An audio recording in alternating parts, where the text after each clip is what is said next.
자, 마가복음 1장 1절로 2절 말씀입니다. 마가복음 1장 1절로 2절 말씀입니다. 자, 신약성경 52면 마가복음 1장 1절로 2절 말씀 보시겠습니다. 자, 우리 한 목소리로 시작. 하나님의 아들 예수 그리스도의 복음의 시작이라 선지자 이사야의 글에 보라 내가 내 사자를 내 앞에 보내노니 그가 내 길을 준비하리라. 아멘. 할렐루야. 아멘. 할렐루야. 오후 예배도 하나님의 은혜와 역사가 함께 하시길 주님의 이름으로 축원합니다. 자, 1절 말씀 보니까 하나님의 아들 예수 그리스도의 복음의 시작이라. 그런데 이 원어 성경 보면은 순서가 정반대로 되어 있어요. 시작이라, 복음이라, 또 예수 그리스도가 하나님의 아들. 이게 어순이 우리나라 어순과는 거꾸로 되어 있어요. 그래서 뭔가 좀 더 흥미진진하게 짠! 시작이다. 뭐가? 복음이 누구의 복음이? 예수 그리스도 그분이 누군데? 하나님의 아들. 이러면서 이렇게 딱 되어 있어요. 그러니까 되게 이제 우리는 연역적이잖아요. 바로 이제 짠 이렇게 내주면서 그 다음 풀어가는데 이거는 이 귀납적이에요. 그래서 시작이다. 뭐가? 복음이 무슨 복음이야? 누구의 복음이야? 예수님의 복음이 그분이 누군데? 하나님의 아들. 그렇게 하고 있어요. 우리는 그냥 큰 것부터 말하잖아요. 하나님의 아들 예수 그리스도 복음 시작이다. 우리가 이 원어적인 순서들을 보면서 하나하나 살펴보도록 하겠습니다. 첫째는 우리가 시작이라 그랬어요. 시작이라. 여러분 우리가 시작한다 그러면은 마음이 뛰잖아요. 어제도 이제 결혼식장에 갔다 왔는데 젊은 남녀가 새 가정을 꾸린다. 새로운 인생을 시작한다. 얼마나 가슴 뛰는 이야기겠습니까? 여러분 그와 같이 우리가 시작이다. 새로 시작이다 하면은 기대감이 있어요. 무엇이 시작됩니까? 이제 시작됐다. 그랬을 때 이 최초의 시작은 뭐예요? 창세기 1장 1절이잖아요. 태초에 하나님이 천지를 창조하시니라. 이게 뭐냐면은 시작이 태초, 시작과 태초가 같은 말이에요. 또 요한복음 1장 1절에도 태초에 말씀이 계시니라. 바로 이 태초가 시작이에요. 태초가. 그래서 태초, 시작. 그랬을 때 헬라어로 뭐라 그러냐면은 한번 따라서 합시다. 아르케. 아르케. 아르케란 말이 태초, 시작이다. 그런 뜻을 가지고 있어요. 그래서 아르케다. 아르케다. 뭐가 시작이다. 뭐가 아르케냐. 우리가 짠하고 인류의 창조가 시작되면은 뭔가 선이 분명하잖아요. 아무것도 없던 곳에서 하나님의 말씀으로 빛이 생기고 지구가 생기고 해와 달과 별이 생기고 여기에 물이 흐르고 궁창이 생기고 그러면서 뭔가 짠 하면은 명확하게 시작이다. 그렇게 사람들이 알잖아요. 근데 여기 나오는 시작이다. 그러면은 예수 그리스도의 복음의 시작이다. 그랬을 때에 예수님이 이 땅에 오셨을 때에는 그냥 아무도 몰라요. 그냥 조용해요. 조용해. 천지가 시작될 때에는 엄청난 일이 벌어졌는데 예수님이 이 땅에 오셨을 때는 아무 일도 없어. 그냥 저기서 응애하고 아기가 하나 태어난 것 뿐이야. 근데 이것을 영적인 눈으로 신령한 눈으로 본 사람들은 이거야말로 정말 새 창조의 시작이다. 새로운 역사의 시작이다. 그렇게 보았던 것이에요. 할렐루야. 그래서 구약은 애언의 시대예요. 신약은 성취의 시대입니다. 구약은 이제 있을 것이다. 될 것이다. 앞으로 올 것이다. 그러면서 막 애언을 낳게 됩니다. 그러다가 신약에 오면은 되었다. 드디어 왔다. 드디어 이루어졌다. 그러면서 이게 신약과 구약이 갈라져요. 구약에는 선지자들이 올 것이다. 앞으로 이렇게 이루어질 것이다. 이렇게 되어질 것이다. 그렇게 예언하다가 신약에 와서는 예수님이 딱 오심으로써 되었다. 이루어졌다. 하나님 나라가 왔느니라. 할렐루야. 얼마나 이게 참 위대한 시작이에요. 근데 영적으로 눈먼 사람들 제사장이나 사두개인이나 바리새인이나 이런 사람들은 자기들이 성경을 알고 있는데도 그 시작을 못 봤어요. 자기들이 성경을 안다 박사들이지만은 시작을 못 봤어요. 정말 영적으로 깨어있는 자들, 목동들, 동방박사들 이런 사람들은 그 시작을 보았는데 오히려 자기들이 안다 그러면서 깨닫고 있다 그러면서 그 시작을 자기 눈앞에 볼 수 있는데도 보지 못했던 것입니다. 얼마나 이 안타까운 사실입니까? 우리도 마찬가지예요. 우리도 예수님이 오심으로써 우리 인생이 새롭게 시작이 된 것이에요. 근데 뭐 시작이야? 뭐가 시작이야? 뭐 어제가 오늘이고 오늘이 내일이고 작년이 올해고 맨날 똑같은 날인데 뭐가 시작됐다는 거야? 맨날 그냥 하루 밋밋한 하루 지나가는데 뭐가 시작됐다는 거야? 이게 바로 제사장과 사두개인 같은 영적인 눈이 없는 자들이에요. 예수님은 항상 우리를 리셋시켜 주셔요. 새롭게 만들어 주십니다. 리셋시켜 주셔요. 우리가 죄로 물들어 있고 우리 삶이 찌들어 있을 때 예수님이 딱 오셔가지고 우리를 리셋시켜 주시고 새로 시작이다, 새 출발이다 그러면서 우리를 만들어 주셔요. 근데 예수님을 맞이하지 못한 사람들은 뭐가 시작이야, 그냥 맨날 똑같은 날인데 내일 또 출근해야 되고 내일 또 밥 먹어야 되고 내일 또 이 지하철 타고 가야 되고 맨날 그 날인데 뭐가 시작이야, 뭐가 시작이란 말이야. 그러면서 이걸 깨닫지를 못해요. 우리는 시작을 알아요. 시작을 알아요.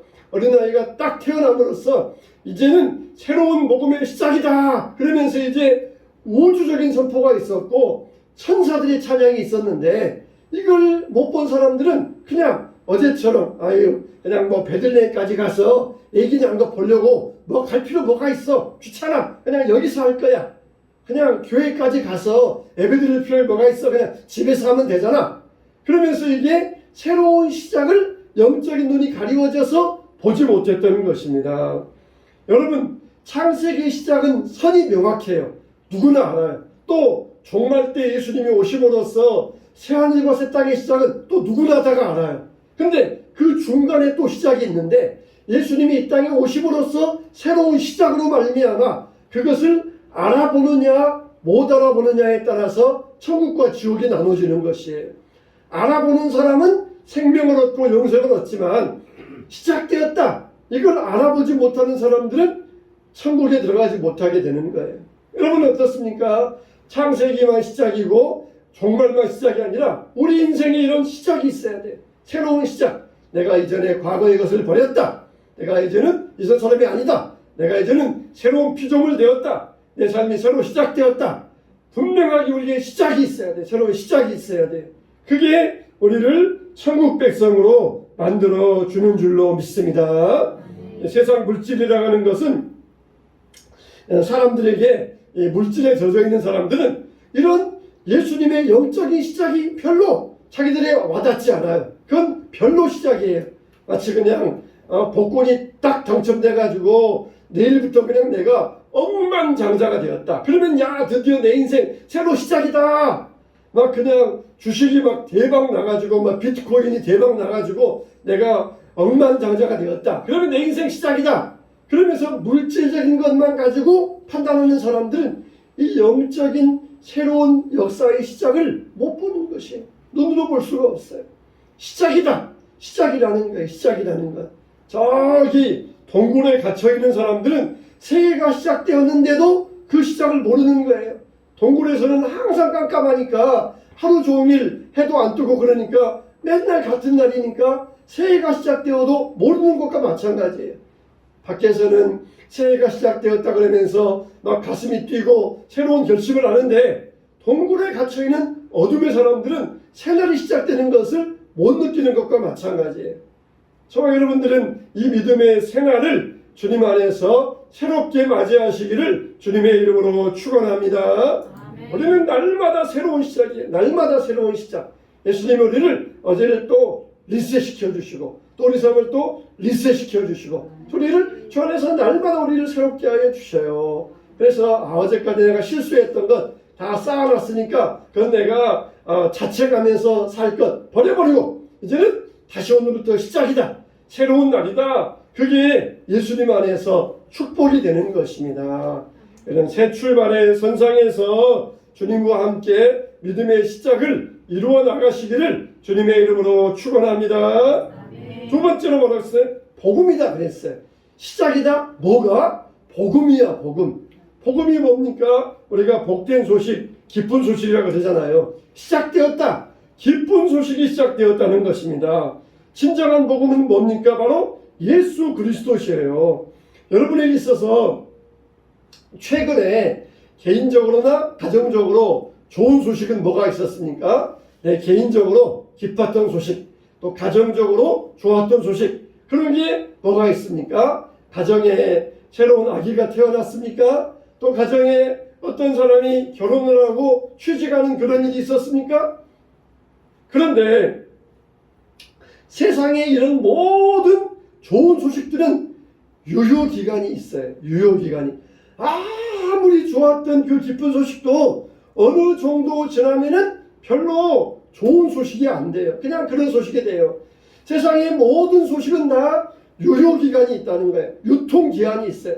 다 시간 지나면은 그 좋은 소식은 다 쇠퇴해져 버리고 별로 기쁜 소식이 아니고 그저 그런 소식이 돼요. 그냥 직장에 취직해서 좋을 때는 야 정말 좋겠다 그냥 뛸 듯이 세상을 가질 듯이 기뻐하다가 직장 다니면서 상사에게 시달리고 또 동료들에게 시달리고 그러면서 직장 생활한다는 게 별로 좋은 소식이라고 할 수 없는 때가 올 수가 있어요. 그런데 예수 그리스도의 복음은 항상 우리에게 좋은 소식이에요. 날마다 우리에게 좋은 소식이에요. 여러분 우리나라가 역사적으로 있었던 일들 가운데 좋은 소식이 뭐가 있을까요? 가령 세종대왕이 한글 창제했다. 그러면은 지금도 우리가 한글 보면서 야 세종대왕이 이렇게 좋은 글을 우리에게 창제해 주셔서 감사합니다. 그러면서 이걸 우리가 좋게 받아들이잖아요. 또 우리가 일제시대 때에서 일제강점기에서 해방되었다. 지금도 우리가 벌써 80년이 거의 다 돼가지고는 우리가 그 소식을 기뻐하면서 좋아하잖아요. 그러나 이것도 다 유통기한이 있어요. 미국 사람들에게 한글 창제되었다? 그게 뭐요? 그래서 어쨌다는 이야기야. 그들에게는 별로 좋은 소식이 아니에요. 영국 사람들에게 우리 대한민국이 해방되었다. 그래서 뭐야? 그들에게는 별로 좋은 소식이 아니에요. 근데 예수 그리스도의 복음의 좋은 소식은 옛날이나 지금이나 동양이나 서양이나 남자나 여자나 그리고 황인종이나 흑인종이나 백인종이나 어린아이나 어른이나 모든 사람들에게 복음의 좋은 소식이라는 것입니다. 할렐루야.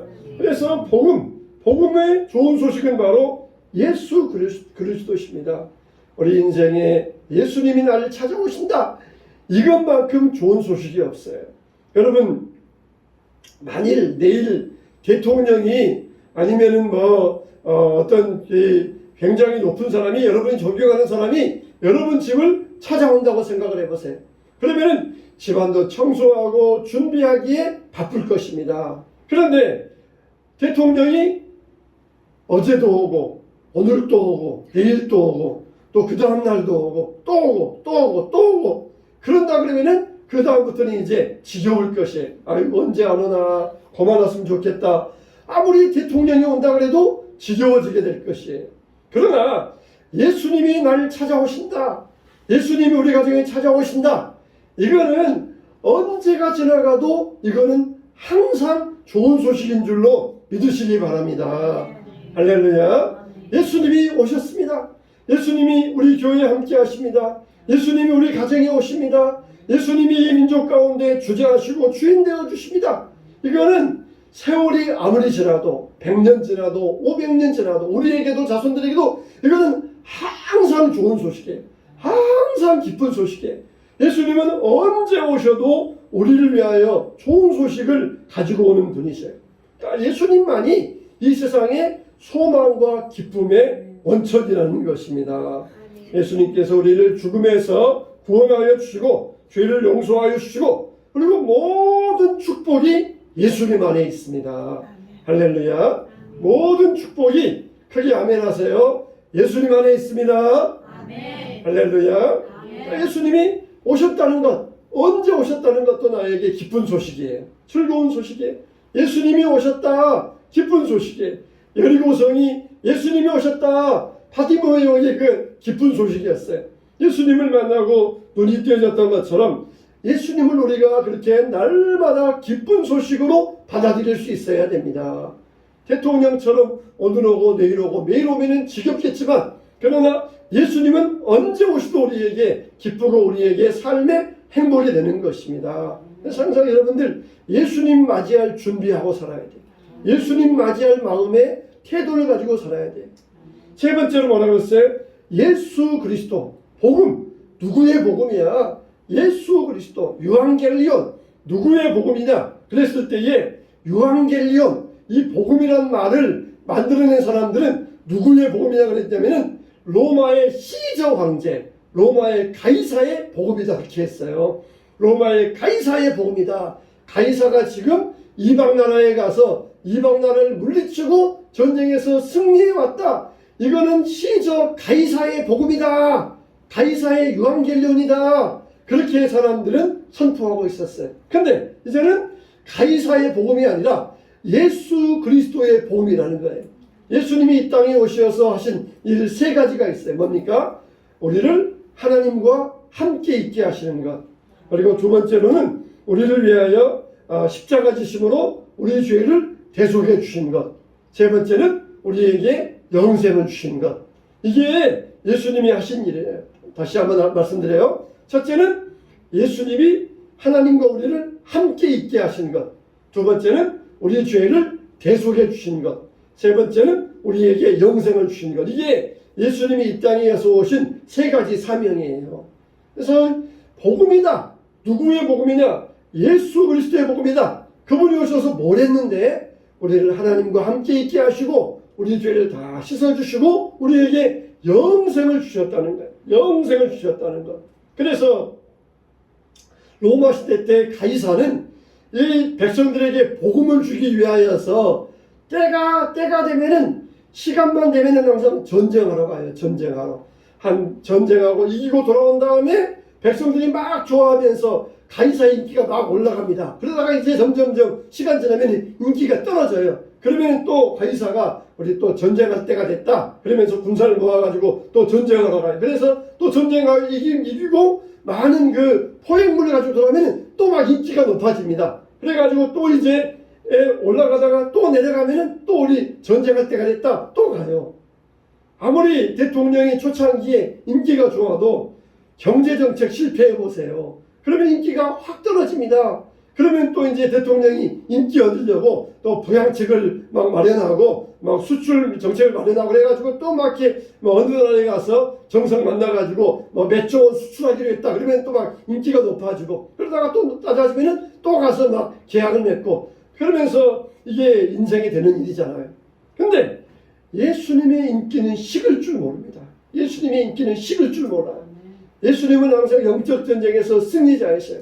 우리 삶의 왕이시고 우리의 대장이십니다. 아멘. 모든 대장을 물리신 우리의 참된 왕이시며 승리자이십니다. 아멘. 대통령 인기처럼 올라갔다가 내려갔다 그러면은 예수님이 어떻게 하시겠어요? 복음이다. 누구의 복음이냐?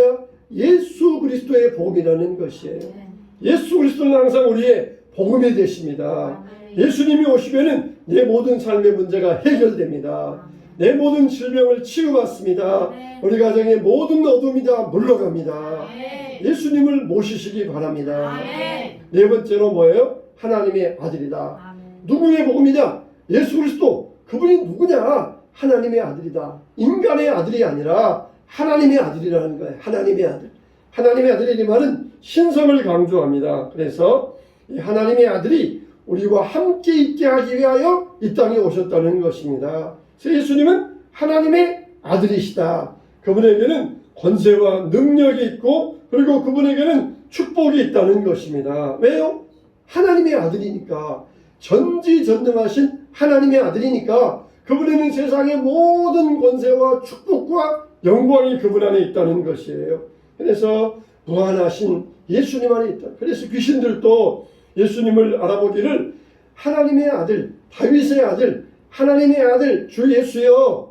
또 그리고 로마 백부장도 십자가에 달려 돌아가시는 예수님 보면서 저는 진실로 하나님의 아들이었다 그렇게 고백을 하잖아요. 그분은 정말로 능력이 많으셨는데 다 감추고 계셨어요. 다 감추고 계시면서 이걸 숨기고 계셨어요. 사람들 앞에서 십자가에 죽어 가시면서 그런 모습을, 하나님의 능력의 모습을 감추고 계셨지만, 그러나 그 모습을 백부장은 알아보았고, 그리고 부활의 증인들은 그 말씀을 증거할 수 있었어요. 우리들도 마찬가지예요. 우리 삶에 하나님의 아들 예수님이 오신 것을 우리는 알아보고 고백할 수 있어야 돼요. 알아보고 고백할 수 있어야 돼요. 항상 예수님을 함께 하시면서 하나님의 능력으로 우리를 호위하고 계심을 우리는 알아볼 수 있어야 돼요. 기왕이면 예수님 오시려면은, 기왕이면은 돈 좀 많이 주시면 좋겠습니다.